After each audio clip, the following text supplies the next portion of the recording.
Et bonjour à tous, c'est Zimbabwe et on se retrouve aujourd'hui pour le 17 juin. Aujourd'hui, c'est les 80 ans de la mort d'un homme de qualité. Non, en fait, pas un homme de qualité, c'est la mort de Gene Weidmann. Alors, si vous connaissez pas Weidmann, en fait, c'était un tueur en série allemand qui a œuvré en France, en fait, dans les années 30. Il était surnommé le tueur au regard de velours, parce qu'en fait, il était plutôt BG, quoi. Il a fait 6 victimes, principalement des femmes.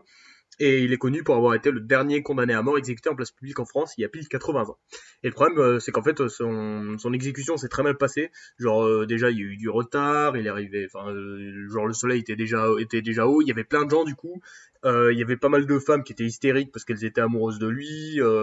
Et aussi, quand il est mort, il y a eu du sang qui a giclé partout, et il y a plein de gens qui sont venus pour récolter le sang, pour en faire des souvenirs, enfin, des trucs très macabres et tout. Et Christopher Lee qui a fait un témoignage, parce que ouais, il était là, il avait 17 ans, et tranquille, il était à l'exécution, lui.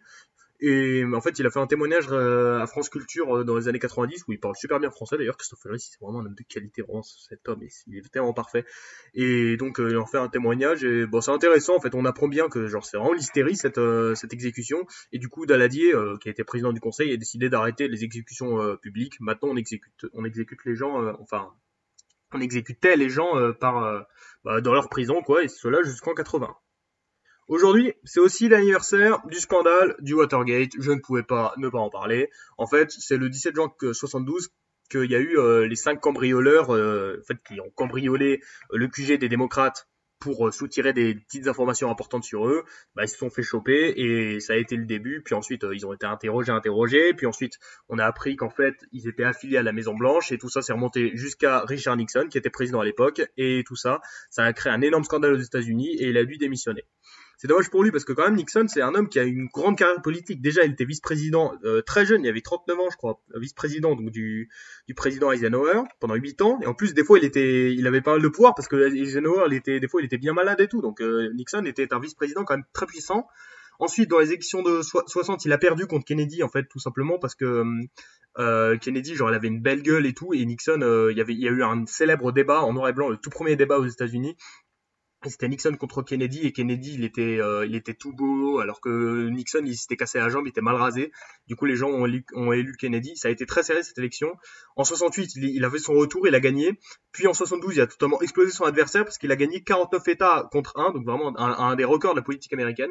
Et Nixon a été obligé de démissionner parce que enfin, ça se faisait pas quoi. On n'espionne pas les démocrates. Et c'est dommage pour lui parce que il était quand même très populaire quoi. Il a mis fin à la guerre du Vietnam, il faisait des politiques de détente avec la Chine, aussi avec l'URSS et tout, ça allait bien.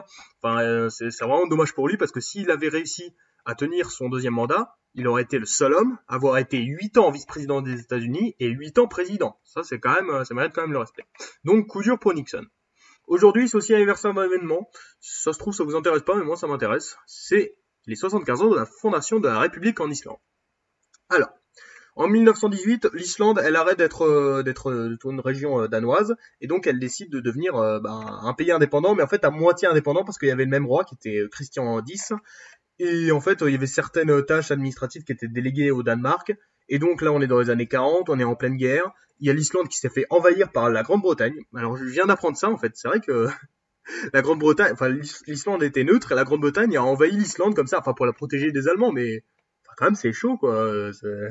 Si l'Angleterre avait perdu la guerre, on en aurait beaucoup parlé de cet événement, parce que ça se fait pas d'envahir les pays comme ça qui sont neutres. On dirait l'Allemagne avec la Belgique. Enfin bref. Et donc l'Islande décide de faire un référendum pour se barrer, parce que moi, le Danemark, ils sont sous domination allemande, et puis ça fait 25 ans, donc le temps est venu de se barrer, quoi. Et le référendum a été approuvé à 99,5%. Bon, après aussi, il y avait 100 000 habitants en Islande, hein. Aujourd'hui, il y a 300 000 habitants, il n'y a personne en Islande, et du coup, ils sont devenus indépendants, et cela depuis 75 ans. Donc bravo à ce pays qui est quand même un pays de qualité, en termes d'IDH, de PIB par habitant, ils sont vraiment parfaits, l'Islande, hein. Donc voici les 3 événements que je vous donne pour aujourd'hui. On a la mort de Gene Weidmann, on a le début du scandale de Watergate avec Richard Nixon et on a la fondation de la République en Islande. C'était Zimbabwe, merci d'avoir regardé, bisous.